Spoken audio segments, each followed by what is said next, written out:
Tapuaiga Samoa, le nei Afiafi mai whiau mga luenga o le nei asu. Se iu tātou tapua I atu I le atua. Le atua ai, mātou te vivi I a te ui.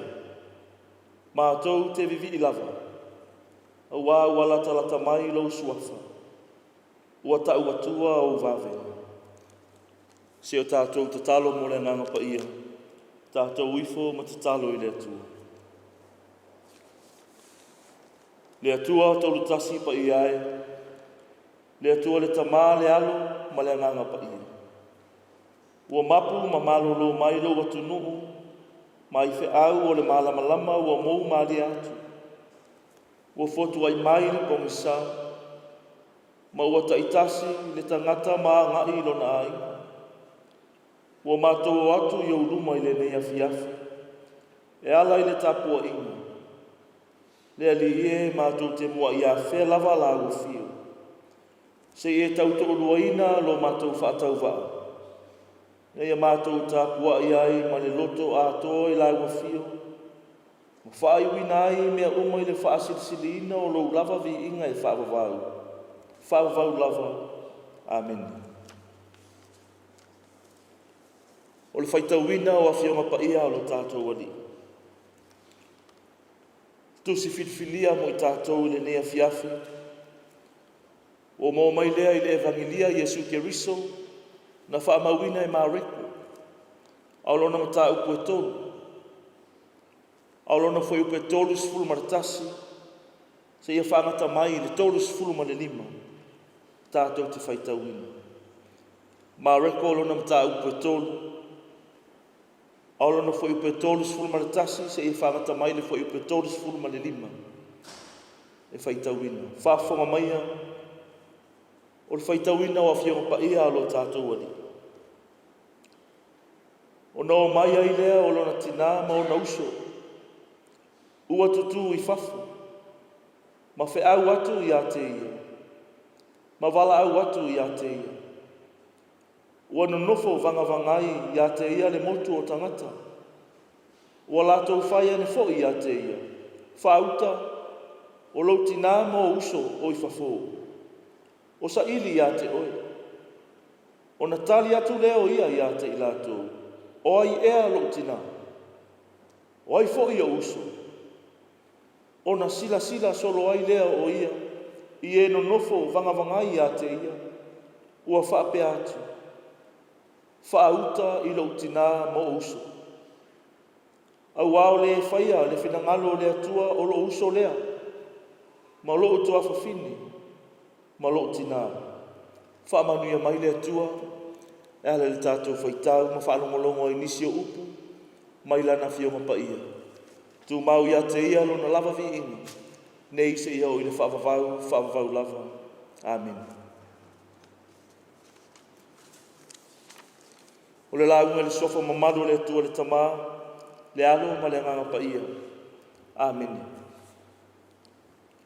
Maua le matu o le launga. Mai le tusi no tātou whaitauina. Evangelia Iesu Keriso. Whamauina e māreko alona mta upu e tolu. Fia whaungaina le foi upu e tolu sifuru ma le lima. E whai mamatua. Whaafafonga o te toi whaitauina. Au wao le whaia le whinangalo le atua o lo uso lea. Ma lo utua whawhini. Ma lo utina. O se manatu au tū. E au iai I mawhauwhaunga whaalea nganga mo I tātou le nei Afiafi. Whaapea. O le whaia o le whinangalo le atua. O le whaia o le whinangalo le atua.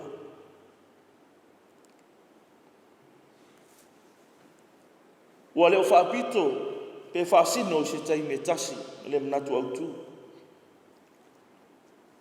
Peitai o le upu whaia o lo au maia se whiau tāua mai le manatu au tū. O le upu whaia o se urua I veape lea I le whaitaunga o le tuspa ia. Le upu whaia E pe ona moai whaia e le atua, le langi ma le lalolangi le amatanga. O lona winga. Ua ta oto ala o se ala o. Leo langa matanga o fie na amata mea ai le atua. Malona whaia o le foafoanga. E au fia ai ma o tātou tangata whaatauwa. Ua tātou sapi fo i la. Ma ua tātou sauloto. Ona o le whaamaru malu o le alofa tūnoa o le atua. Pea fua i le talaanga o le lalolangi. Malona alofa tau muli muli i lana tangata na whai. Au le fesili. O le ase talia le tangata. I le alofa na whai ai tātou e le atua. Whai mai le manatu. Ua au i hai i mawhauwhaunga o le nea Afiafi. Whai ai fina ngalo le atua. O lona winga e whai le atua le ola ma le saolotonga mo le tangata. A e whai e le tangata ma le foafoanga le fina ngalo le atua. O le a le fina ngalo le atua.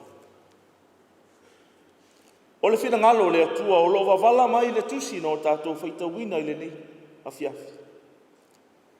Ina ua whao ngā i Yesu le whaia o le fina ngalo le atua. E tali atua i ana lava fesili.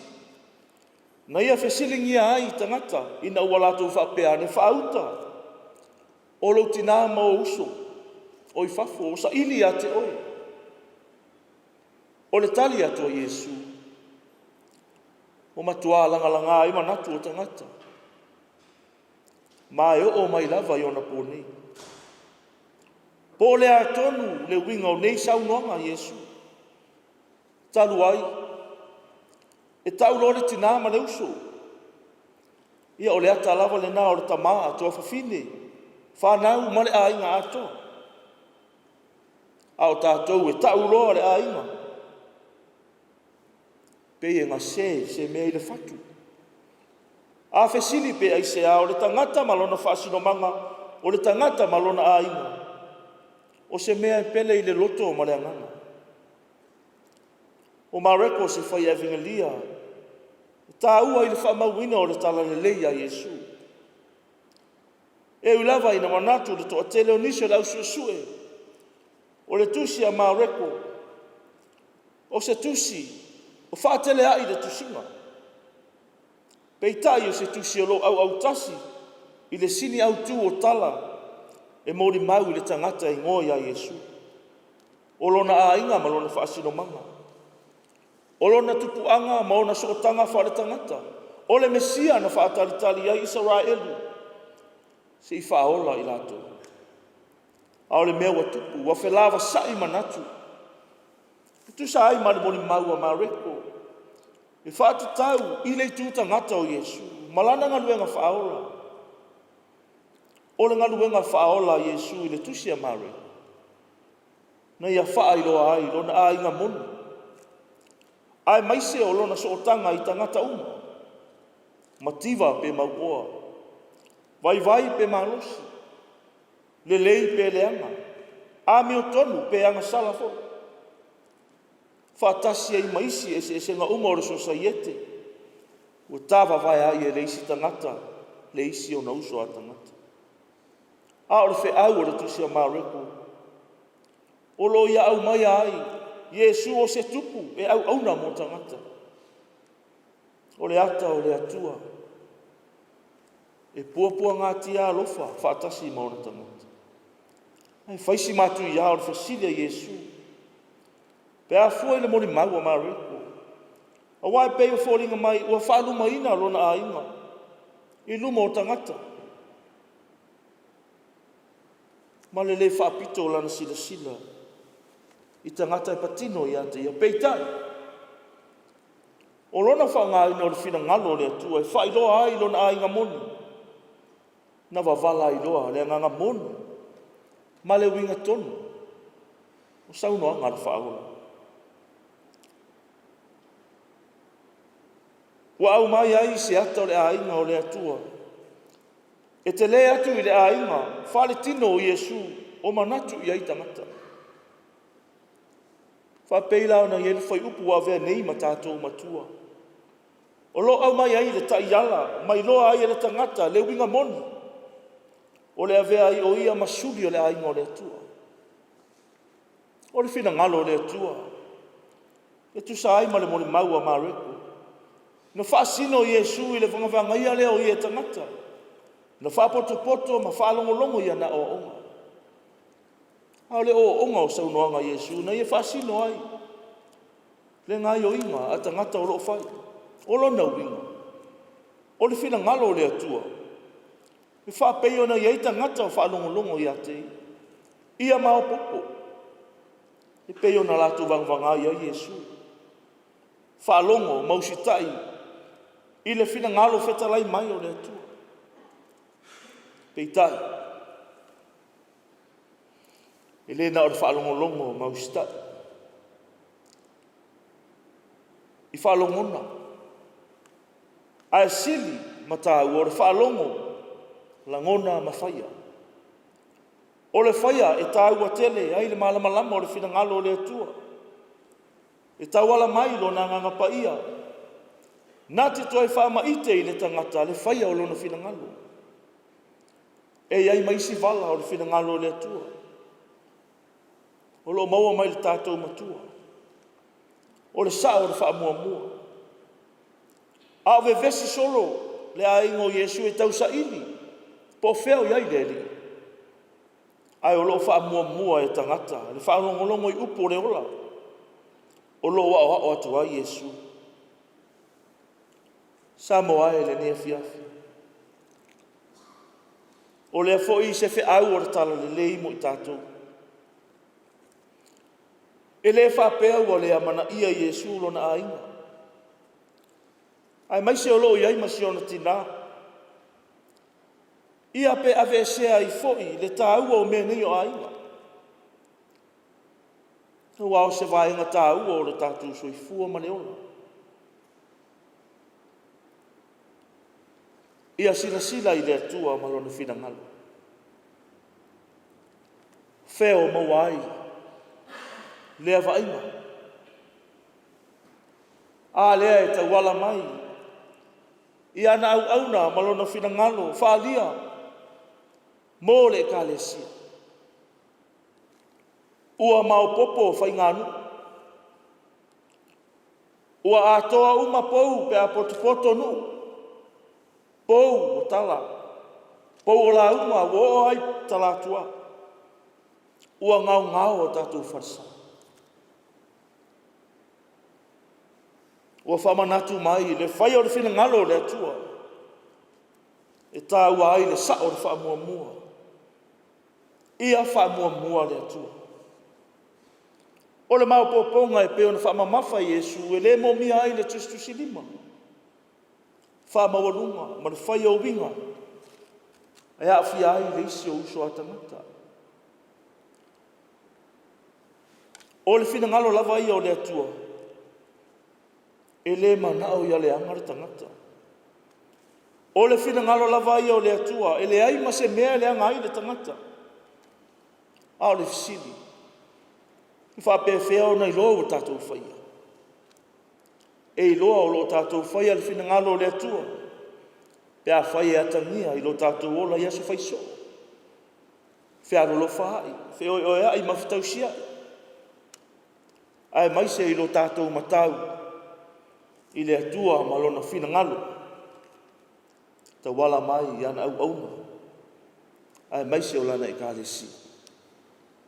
O le whaalongo mausta i le atua ma whaia lona whinangalo. Ma tātou whaamuamua. Lona whinangalo au ai maimo i tātou. Tātou wala lea i manuia. O Iesu ke riso lava ia. Na whātau nuina le whinangalo pa ia o le atua. E ala i lona soifua ato atoa. Na sa mai. O lona maniuti ngā i lunga o le sa tauru. Ai mai se o lona toi soifua manu mālo mai le oti ma le tunga mau.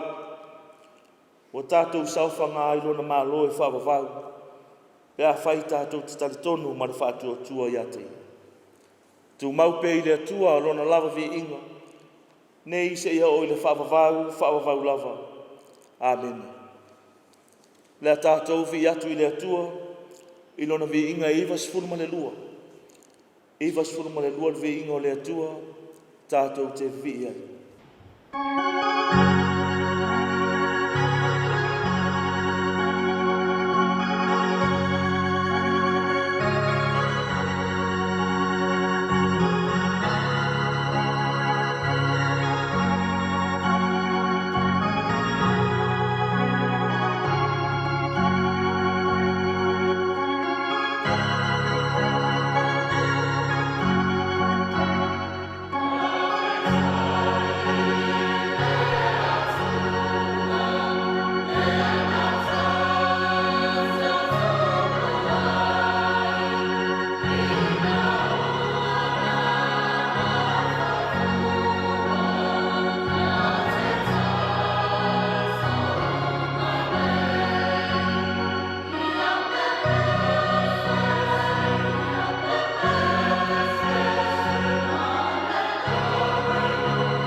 a tātou whasanga atu a tātou talusanga.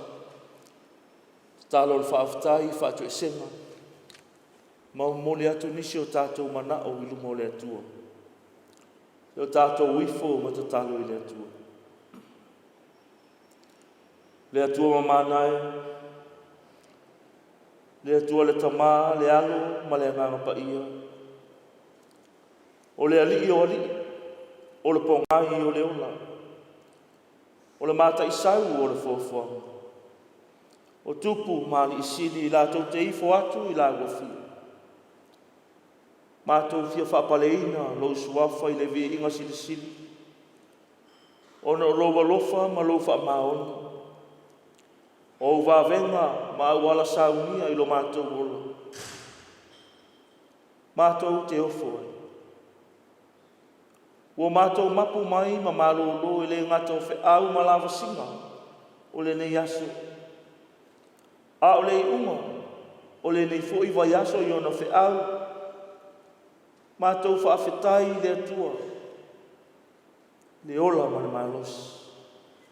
O lau tau singa ma lau puipuinga. O malu ai pea Samoa. Mai se mala I afi. Po se mala whale nā tua. Whaafetai le atua. Ono le atu nuu o whai mo mātou tofi. O le si o manga ua fua ina ai me avanga li mai lo mātou bola. Le lau ele ma le sangi. A whitai I tā leni ma ngā waa ese. O le soifua whao ngā ina o tangata. O le tautua I o mātou ai. O ngā luenga I le malo. O vae ngatu ma oti. Ai le ngata I lea. O le ola whao ngā ina o tangata I lau whi au ma lau tala le. O lau au whi ngā luenga ngā lulu e nuu mafio anga. Whaafetai le whaavai mautu o le malo Samoa. O lau a fio lea. Whaafetai au me alofa whaalea nganga. O lau tala le lei. Ua whaamalamalama ina ai lo mātou wola. O le tuspa ia ua whailava lea matai ala. I lo mātou wola whare whaatuatua. Whaafetai I lo nganga pa ia. Tau tōrua ina pēa I mātou I teimi uma o le mātou wola. Ma le mātou whaafetai sitsi. O Yesu ke riso lo mātou alii ma le mātou whaola. Ma le whaola tanga na saunia I lona soifua ato atoa. Lona maliuti ngā I lungo le sa tauro ma lona toi soifua manu malo mai le oti ma le tunga mau. Mo sauwhanga ai mātou I lo malo I whaavavau. Pea whai I mātou te stali tonu ma le whaatua tua I lau afi. Le atua me o tō nui. Whamangalo I mātou ai a mātou wangsa. Mātou te talo whaatu ese I lau afi. I loa lofa whaapalpal. Whamangalo I mātou I le vāma lau afi. O wawa solo muli lo mātou wola tapua I lau afi. Ma wātangia I le ola whaalea nganga lo atunu. Lo mātou le whaia o lo whirangano. Ua whaatupula ia so ngā tū la whono. Ma ua awhia lo mātou wola I suinga te le vavave o le ola ni. Whamangalo I mātou. Pea whai o mātou le whamaoni I whaiva matiute. Ua e tutofi ai I mātou. Whamangalo te itai o Samoa. Te itai o Ekalesia o te itai o Ainga. Se o lava le pule ali ma fai pule. Le ola so na fai o tupulanga. Ma le leo si stai o whanau. Mātou talo le li e. Whamangalo I mātou. Lo mātou so o na fai o le sisi o manga na e fua ina mo I mātou. Wa fia ai lo mātou ola I suinga o le tau. Whamangalo I mātou. Se mata ua o le toto pa ia o Yesu ke riso lo mātou ali mo lo mātou whaola. Ia mama ngalo ai mātou ai a mātou wangsanga. Ia awa ina pea I mātou. Ina ia mātou lo na salamu. Fuli tua I leleanga. I whaasa ngātu I lau afio I lelele. Le atu ai o manuia. Mātou te talo ma le whaatua tua I lau afio. Mo au whamanu yanga I a Samoa maona tangata. Ia whamanu ia I au au na whaife au I Ekalesia uma o lo mātou atunu. I so se whata whaitaura. Whamanu ia I taitai o le malo. Lātou taitai ia le atunu maona tangata. I le manuia maona atina. Whamanuia le pule ali ma whai pule. Whamanuia Samoa ato. Se ia o lava I nei a mātou whana. Mātou te talo le ali ie. Wāua mātou o mai le nei asu. Le amatanga o le nei masina. Mātou te whamanatu ai loa lofa I a Samoa.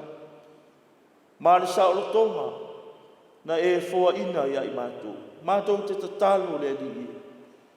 Whaamatala loto I au tangata. Le winga moni o le saolotonga e maua mai lau fio.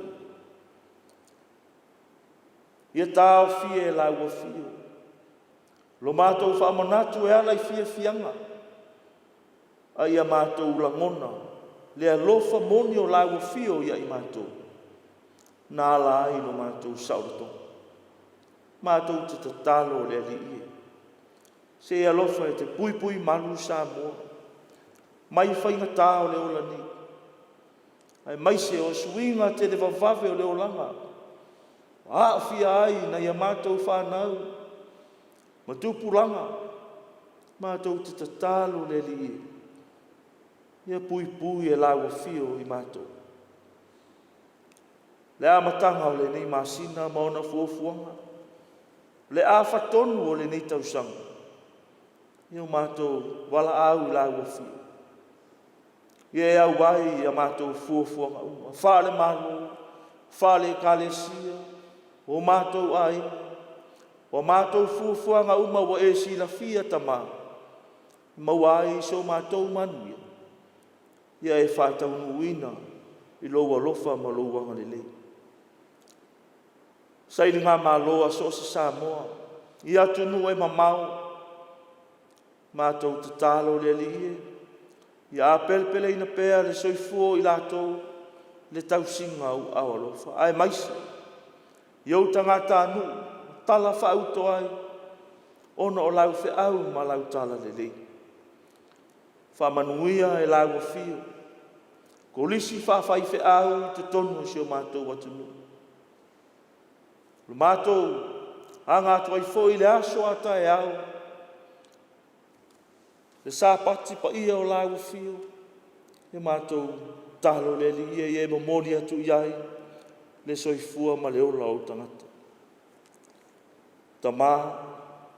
Alofangia na ia mātou whanau le o atua ia o onga. I le aso ma le aso whaamanuia ro lātou ola tuputupu ai. Tupu ai o I lātou I le poto ma le manuia mai laua fio.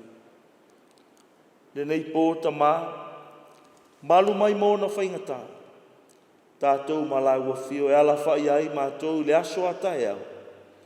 Fōringa pēa I mātou I fōringa pa I o laua fio. O mātou manatua. Nei o mātou uso atangata. Mātou wa ai ai lunga o alata. Whenga iai ma pōpuanga. Nei atu nu o iai nei whanau o le maua ni meno nofo ai. O fia ai ma fia feini. Ma wā fia lo lātou wola ono le pule sau wānis. Mātou te wala au le atua. Ia apa atu ia iau lava au alofa. Wa mātou te talo ia. Wa tasi ai ma te talo le whaleo ai te tono le loto le tangata lava ia. Ia whaia pe iei lo lava whina ngalo ai lo mātou whaatau wānau. Wa mātou te talo. E ala lava le suafo Yesu ke riso lo mātou alii ma lo mātou whaolo. Ao le manuia ma le file mu o lawa fio le atua le tamā. Le alofa sili ese o Yesu ke riso lo mātou alii ma lo mātou whaolo. Le maafutanga whaiwhai pēa ma laua fio hanga pa ia. Tu maune I lunga ia I mātou lau whanau. Ma lau fōwhanga atoa nei se iau I le whaavavau lava. Amen.